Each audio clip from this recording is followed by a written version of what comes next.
নদিয়ার ভারত বাংলাদেশ সীমান্তে নেই কাঁটাতারের বেড়া, আর এই সুযোগকে কাজে লাগিয়ে চলছে অনুপ্রবেশ। কাঁটাতার লাগাতে জমি দিয়েছে সীমান্তবর্তী এলাকার স্থানীয় বাসিন্দারা। এমনকি অভিযোগ, জমি দিল মেলেনি জমির টাকা।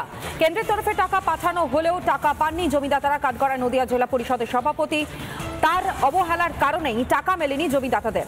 অভিযোগ, সীমান্তবর্তী এলাকার যারা জমিদাতা তারাই অভিযোগ করছেন। আরও একবার আপনাদের সামনে আমরা তুলে ধরছি সেই ব্রেকিং এই মুহূর্তে আপনারা দেখতে পাচ্ছেন। সীমান্তবর্তী এলাকায় সেখানে জমি দেওয়া হলো, এখনো পর্যন্ত সেই জমি দেওয়ার টাকা জমিদাতারা তারা পাননি।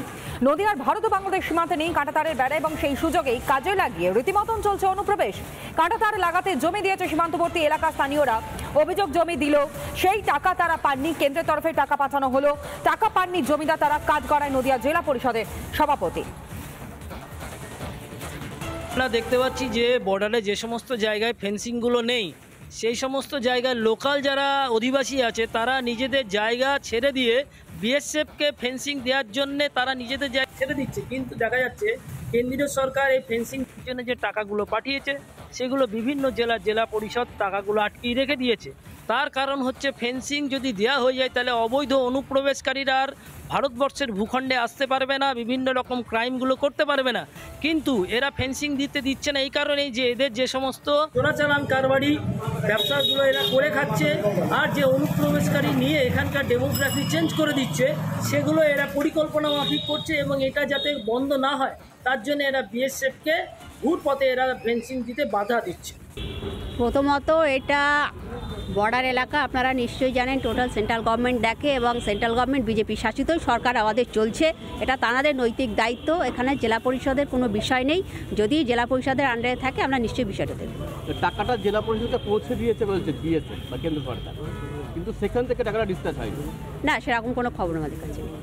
নদিয়ার ভারত বাংলাদেশের বেশ কিছু অংশে এখনও তার কাটা দেওয়া নেই বা ফেন্সিংয়ের কাজ করা নেই, আর যার ফলেই রাতের অন্ধকারে বিএসএফের নজরদারি এড়িয়ে অনায়াসে দুষ্কৃতীরা এ রাজ্যে ঢুকে বিভিন্ন রকম নাশকতা কাজের সঙ্গে যুক্ত হচ্ছে। একাধিকবার বিএসএফের তরফ থেকে রাজ্য সরকারের কাছে বেড়াজালের জন্য জমি চেলেও সে জমি কিন্তু ঠিকঠাক দিতে পারেনি রাজ্য সরকার। যারা এই ধরনের কাজের জন্য এই সীমান্তবর্তী এলাকায় জমিদান করেছে তারাও কিন্তু আজ পর্যন্ত কোনো পয়সা পায়নি। তাদের অভিযোগ, যেই সমস্ত টাকা পয়সা কেন্দ্রীয় সরকারের তরফ থেকে মিটিয়ে দেওয়া হলেও সেটা শুধুমাত্র জেলা পরিষদে এসে আটকে থাকার কারণেই তারা এই টাকাগুলো পায়নি। ঠিক কী কারণে টাকা পয়সা এখনও পায়নি আমি একটু সরাসরি জানবো জমিদাতার কাছে। কি আপনার অভিযোগ?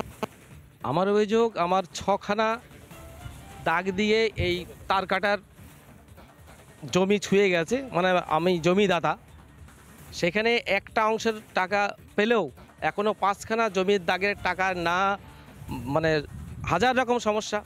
আমরা আবেদন করেছি, রেজিস্ট্রি হয়নি এমন সমস্যা, এবং আবেদন করা সত্ত্বেও আমাদের জমি যাওয়া সত্ত্বেও অলরেডি পিলার দিয়ে অধিগ্রহণ করে নেওয়া হয়েছে, অথচ তার টাকা দেওয়ার কোনো নাম নেই। আপনারা কি চাইছেন যে এখানে যদি ফেন্সিংয়ের কাজটা হয় তাহলে আপনারা কতটা নিরাপদে থাকবেন? সম্পূর্ণ আমরা চাই দ্রুততার সঙ্গে এই ফেন্সিংয়ের কাজ যেন এক মুহূর্ত বিলম্ব না থাকে। আমরা এর প্রোটেকশনের আওতায় আসতে চাই, আমরা জমি দিতে চাই।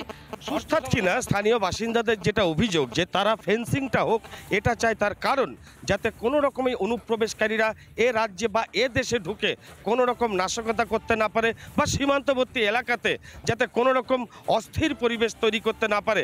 সেই কারণেই কিন্তু এরা জমিগুলো দিলেও এখনও পর্যন্ত শুধু রাজ্য সরকারের অছিলার কারণেই এদের প্রাপ্ত টাকা আটকে আছে। এখন শুধু দেখার কবে এই প্রকৃত জমিদাতারা তারা তাদের টাকা ফেরত পায়।